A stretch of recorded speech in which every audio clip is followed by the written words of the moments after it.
L'Europe en 3 minutes, le podcast. Toute l'Europe vous propose de mieux saisir les enjeux et le fonctionnement de l'Union européenne en 3 minutes. Une série audio courte et sans jargon. Bonjour, je m'appelle Adrien Paluet et aujourd'hui nous allons nous intéresser à la diversité culturelle au sein de l'Union européenne.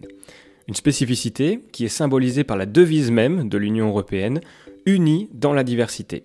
C'est le traité de Maastricht, signé il y a 30 ans, en 1992, qui consacre le premier cette idée de singularité culturelle des États membres et la nécessité pour l'Europe de contribuer à l'épanouissement des cultures nationales. Par exemple, 24 langues sont reconnues officiellement au sein de l'UE et sont utilisées pour le travail dans les institutions européennes. Mais malgré ces différences linguistiques ou culturelles, les Européens partagent un héritage culturel commun, ancien et très riche, visible à travers le patrimoine historique. Une vitrine touristique exceptionnelle pour les 27 États membres. En 2019, l'UE a accueilli 539 millions de touristes, c'est l'équivalent de 37% du total mondial.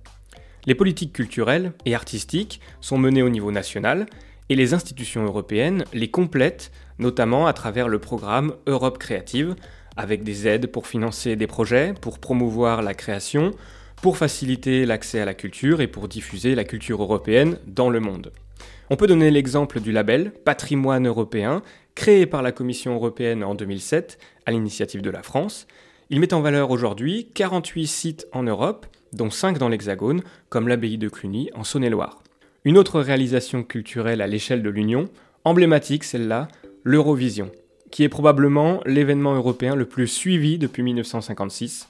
En 2021, 183 millions de téléspectateurs ont assisté à la victoire du groupe de rock italien Maneskin.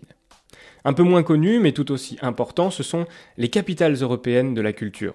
Tous les ans, la Commission européenne décerne ce label à plusieurs villes de l'Union. 4 villes françaises l'ont déjà obtenu depuis 1989, et une 5e sera nommée en 2028, parmi les candidates, Clermont-Ferrand, Nice ou encore Saint-Denis. Et puis, il y a les initiatives nationales qui se développent à travers l'Union européenne, comme la Fête de la musique. Créée en 1982 en France, le concept est repris 3 ans plus tard à Athènes, avant la signature en 1997 de la Charte Fête européenne de la musique. C'est également le cas pour les Journées européennes du patrimoine, célébrées chaque année sur le continent, dans plus de 50 pays, grâce à une initiative conjointe de la Commission et du Conseil de l'Europe. Mais surtout, l'UE joue un rôle de protection de la culture européenne, avec un exemple récent et concret pour tous les citoyens de l'Union, la directive de 2019 sur les droits d'auteur, qui garantit une meilleure protection des contenus culturels et une rémunération des artistes par les plateformes numériques. Enfin, l'Union européenne protège le secteur culturel en l'excluant des négociations des accords de libre-échange.